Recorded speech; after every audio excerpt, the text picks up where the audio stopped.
So I like going online, man. I like talking to people online. You have some real interesting conversations on social media.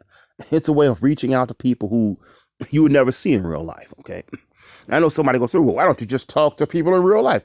I do talk to people in real life, but there are people online I can talk to that I would never see.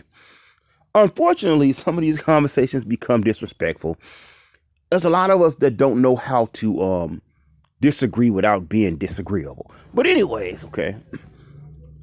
So we was in this conversation. They were talking about Harry Potter.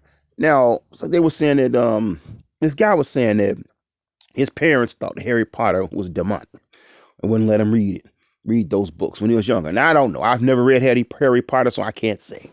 But this got into a conversation. We ended up getting into witchcraft, Satanism, and that was cool. It was a good conversation. We had a few disrespectful guys in it, but it was a good conversation for the most part. Now, there was one guy who came into the conversation though, and he said, "Hey, okay, I'm a Christian, all right, and I can tell you that witchcraft doesn't exist." And that was funny to me. And I'm like, "Wow, you're a Christian, and you're saying that witchcraft don't exist?" And I replied to this guy, "Well, dude, I think somebody needs to inform God."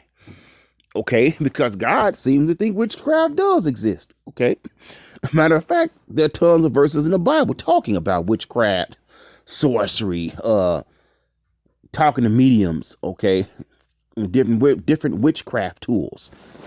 Yeah, that stuff does exist. Okay, matter of also, shockingly enough, all the prophets in the Bible there are many prophets who talked about that stuff who seem to think that it does exist. I don't know with this guy who was saying this. Maybe he's a new Christian, or maybe he's a Christian who actually never read the Bible. Yeah, witchcraft does exist, man. It exists all throughout the Bible.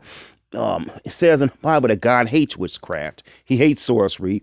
He hates those practices. All right. There are even verses in the Bible that say if you mess with that stuff, where you're messing around seeking with mediums, any type of witchcraft and sorcery, that you will end up in the lake of fire if you don't repent. Okay. So no, that stuff does exist. Okay.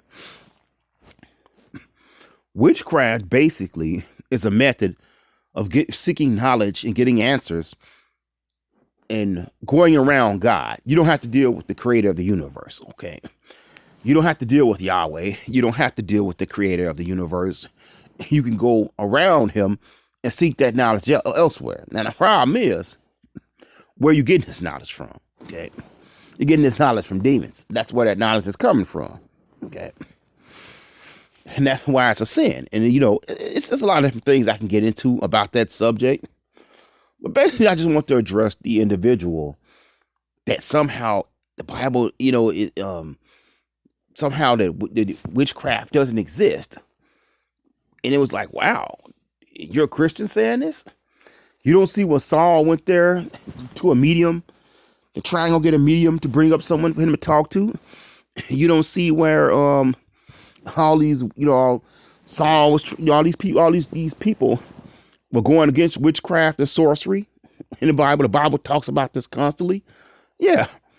All right, it exists, bro. It very much exists. And here, these verses in the Bible are an example of this. Okay, and that's why I want to make this video. You can look it up. Look up these verses. Okay, I tried to slow down the words here so you'd have time to read them. But if you don't have time, that's fine. You can still see the verses and go check it out for yourself. If you are a Christian who thinks that witchcraft doesn't exist, sorcery, divination, and all that stuff doesn't exist, or be it warlocks, the Bible talks about all that stuff. Check it out.